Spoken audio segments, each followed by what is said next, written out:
एक बार भगवान विष्णु एक सेठ जी की बहुत प्रशंसा कर रहे थे। लक्ष्मी, तुम्हें पता है सेठ हरिप्रसाद कितना महान व्यक्ति है।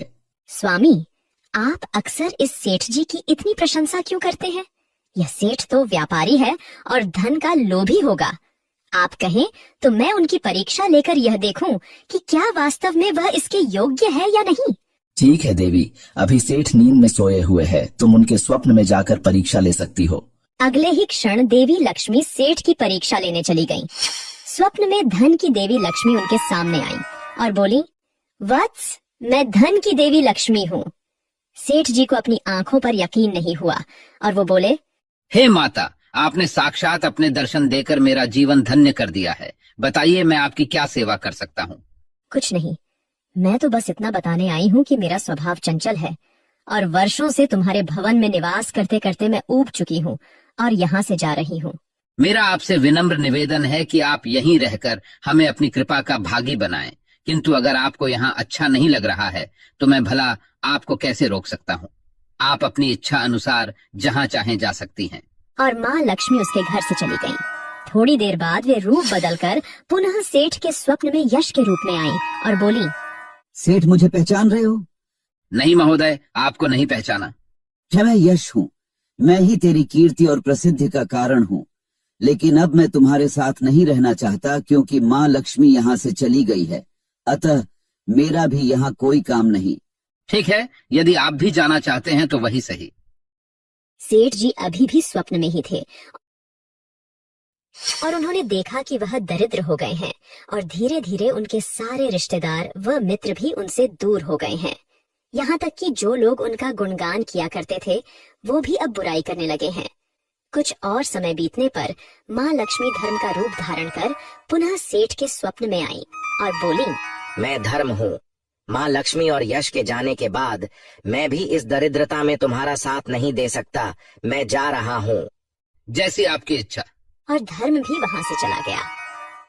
कुछ और समय बीत जाने पर माँ लक्ष्मी सत्य के रूप में स्वप्न में प्रकट हुई और बोली, मैं सत्य हूँ। लक्ष्मी, यश और धर्म के जाने के बाद अब मैं भी यहाँ से जाना चाहता हूँ।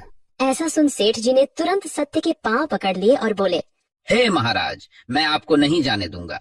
भले ही सब मेरा साथ छोड़ दें, मुझे त्याग दें, पर कृपया आप ऐसा मत करिए। सत्य के बिना मैं एक क्षण नहीं रह सकता। यदि आप चले जाएंगे तो मैं तत्काल ही अपने प्राण त्याग दूंगा। वत्स, तुमने लक्ष्मी, यश और धर्म को बड़ी आसानी से जाने दिया, उन्हें क्यों नहीं रोका?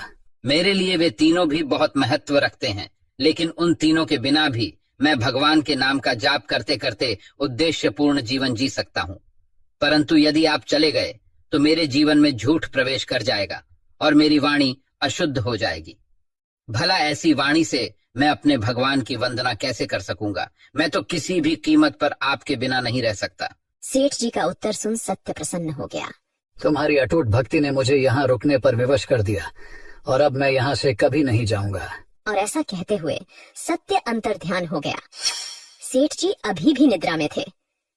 थोड़ी देर बाद स्वप्न में धर्म वापस आया और बोला, मैं अब तुम्हारे पास ही रहूंगा क्योंकि यहाँ सत्य का निवास है। सेठ जी ने प्रसन्नता पूर्वक धर्म का स्वागत किया। उसके तुरंत बाद यश भी लौट आया और बोला, जहाँ सत्य और धर्म है वहाँ यश स्वतः ही आ जाता है। इसीलिए अब मैं भी तुम्हारे साथ ही रहूंगा। सेठ जी ने यश का स्वागत करते हुए प्रसन्नता से कहा, आपका पुनः स्वागत है यश। आपके लौट आने से हमारा जीवन फिर से खुशियों से भर गया। और अंत में माँ लक्ष्मी आई।